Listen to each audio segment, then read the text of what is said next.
एजेंसियां मुस्तकबिल में आला और मातहत अदलिया के किसी जज या उनके अमले से राब्ते ना करें। वज़ीर आज़म ऑफिस, IB, ISI और तमाम सिविल मिलिट्री एजेंसियों को हिदायत जारी करें। पंजाब की तमाम इंसदादी दहशतगर्दी अदालतों के जजेस अपने मोबाइल फ़ोन्स में कॉल रिकॉर्डिंग एप्लीकेशन डाउनलोड करें और ऐसी तमाम कॉल्स रिकॉर्ड करें जिनसे उन्हें खदशा हो कि वो उनकी अदालत में ज़ेर समाअत केस पर असर डालने के लिए की गई हैं। लाहौर हाई कोर्ट ने अदलिया में मुदाखलत रोकने के लिए SOPs जारी कर दिए। अदालत ने हिदायत की कि ATC जजेस 9 मई केसेस के फैसले तरजीही बुनियादों पर करें। IG पंजाब भी मातहत अफसरों को अदलिया में मुदाखलत से रोकने की हिदायत जारी करें।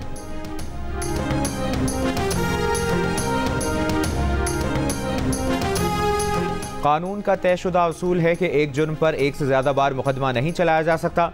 एक वाक़े की मुतल्लिका पुलिस स्टेशन के अलावा कोई FIR दर्ज नहीं हो सकती। इस्लामाबाद हाई कोर्ट ने शेख रशीद के खिलाफ कराची में दर्ज मुकदमा खारिज कर दिया।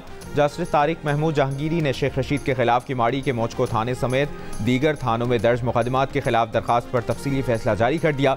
फैसले में यह भी कहा गया है कि आईनी अदालतों की जिम्मेदारी है कि शहरियों के हुकूक का तहफ़्फ़ुज़ करें। अफसोस से कहना पड़ता है कि सियासी जमातें हुकूमत में होते हुए सियासी मुखालिफिन पर बेबुनियाद केसेस बनाती हैं।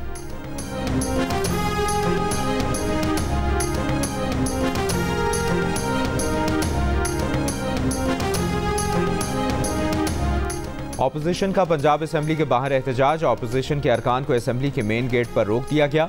ऑपोजिशन लीडर अहमद खान ने कहा कि स्पीकर पंजाब असेंबली इस वक्त पार्टी बन गए हैं। आप 11 नहीं बल्कि 107 अरकान को ही मुअत्तल कर दें। पंजाब असेंबली में मुअत्तल अरकान के असेंबली हुदूद में दाखिला रोकने के लिए गाड़ियों की चेकिंग। असेंबली के बाहर कैदियों की वैन भी पहुंचा दी गई।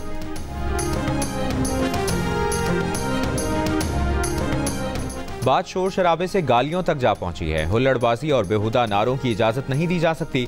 पंजाब असेंबली के स्पीकर मलिक अहमद खान ऑपोजिशन के रवैये पर फट पड़े। गालियां देने वाले 20 अरकान को ऐवान से बाहर करने के बाद एथिक्स कमेटी बनाने का ऐलान। कहा, ऐवान कोई जलसागाह या कंटेनर नहीं, माहौल किसी सूरत खराब नहीं होने देंगे।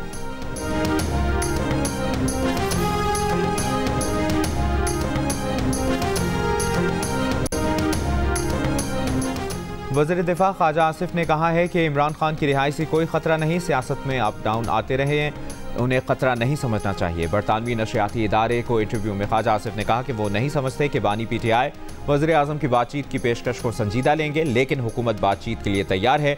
एक सवाल पर वज़ीर दिफा ने कहा, अगर सियासी ताकतें मिलकर मुल्क के लिए बेहतरी का रास्ता निकालना चाहती हैं तो इस्टेब्लिशमेंट को क्या एतराज़ होगा।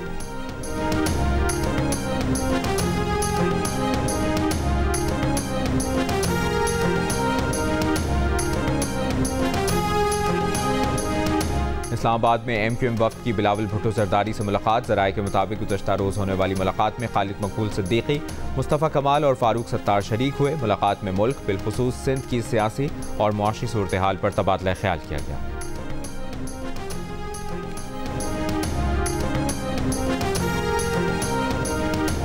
चीफ जस्टिस काजी फाइज़ा का कहना है कि ज़िंदगी के तमाम शोबों में ख़वातीन की शमूलियत के लिए इक़दाम किए जाएँ। ऐवान में मजमूई तौर पर ख़वातीन की नुमाइंदगी की शरह 22% है।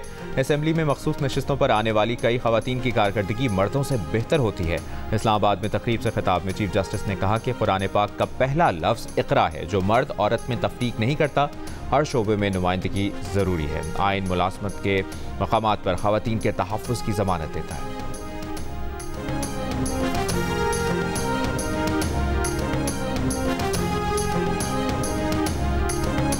पावर माने का तशद्दुद केस में PTI वकील फताउल्लाह बरकी की दरखास्त जमानत मंजूर।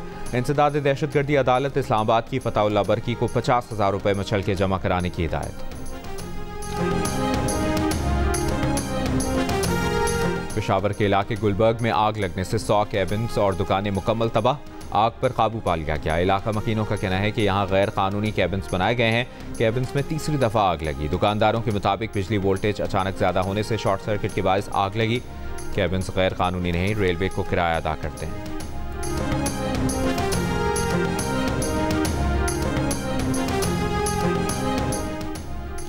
ईरान के सदारती इंतखाबात में कोई उम्मीदवार वाज़ेह अक्सरियत हासिल नहीं कर सका। इंतखाबात का दूसरा मरहला जुमा 5 जुलाई को होगा। मसूद पेशकियान और सईद जलीली के दरमियान मुकाबला होगा। ईरानी वज़ीर दाखिला के मुताबिक 6 करोड़ 10 लाख अहल वोटर्स में से सिर्फ 40% ने वोट कास्ट किया। इनक़लाब ईरान के बाद सदारती इंतखाबात का ये सबसे कम वोटिंग टर्न आउट है। मुल्क के बेशतर शहरों में शदीद गर्मी। सरगोदा और जैकबाबाद 49 डिग्री के साथ मुल्क के गर्म तरीन शहर। फैसलाबाद, डेरा गाजी खान, लाड़काना, डेरा इस्माइल खान में दर्जा हरारत 48, मुल्तान सखर 47, अटक, जहलुम, नौकंडी 46, तुरबत 45, दादू, नवाबशाह 44, ठट्ठा, हैदराबाद 43 और सिब्बी गवादर में 42 डिग्री रिकॉर्ड किया गया।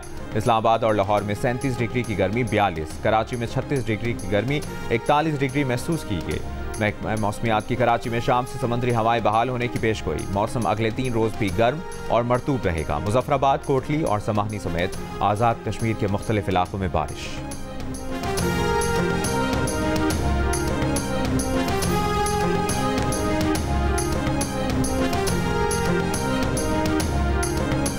लाइट तो बस 24 घंटों में मुश्किल से कोई 4-5 घंटे होगी।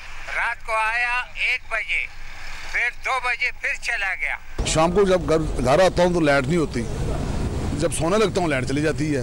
लोड शेडिंग भी है और बिल बहुत ज़्यादा आ रहा है। लोड शेडिंग तो पहले ऐसी थी सर कि पता होता था कब जानी है उसने, कब आनी है, तब भी हम कुछ अपनी ज़िंदगी का गुजारा कर लेते। अब कुछ पता नहीं है। 1 घंटे के लिए देते हैं और 3 घंटे के लिए बिजली चली जाती है। बिजली का कोई पता नहीं चलता किस टाइम आ रही किस टाइम जा रही। सुबह यानी कि 5 बजे की फिर 6 बजे, इसकी कोई टाइम टेबल भी नहीं है। इस गर्मी को देखें, उस लोड शेडिंग के हालत को देखें, 3-3, 4-4 घंटे जो है ना तो बच्चे बाहर गलियों में बैठे होते हैं। कारोबार तो है ही नहीं, ठप हो गए। लाइट है नहीं तो क्या बनाएंगे। हुकूमत पाकिस्तान और पेशकियों से हमारी अपील है कि बराए मेहरबानी ये बिजली के जो मसलात हैं ये हल करें।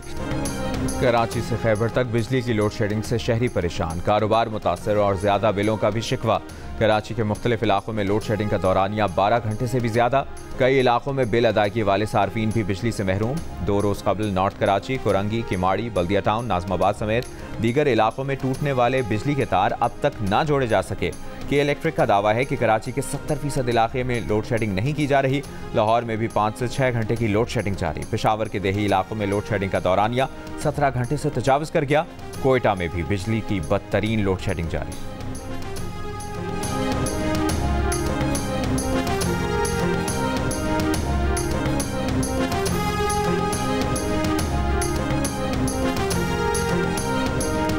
मौसम बरसात में डेंगू का खतरा। वज़ीर दाखिला मोहसिन नकवी ने इस्लामाबाद इंतजामिया को अलर्ट कर दिया। चेयरमैन CDA और चीफ कमिश्नर इस्लामाबाद को डेंगू से निपटने के तमाम SOPs पर सख्ती से अमल दरामद का हुक्म। बारिश के पानी की नशेबी इलाकों से जल्द निकासी यकीनी बनाने, अस्पतालों और लेबॉर्ट्रीज की इंतजामिया से राबता रखने और डेंगू केसेस से मुतालिक डेटा जमा करने की हिदायत।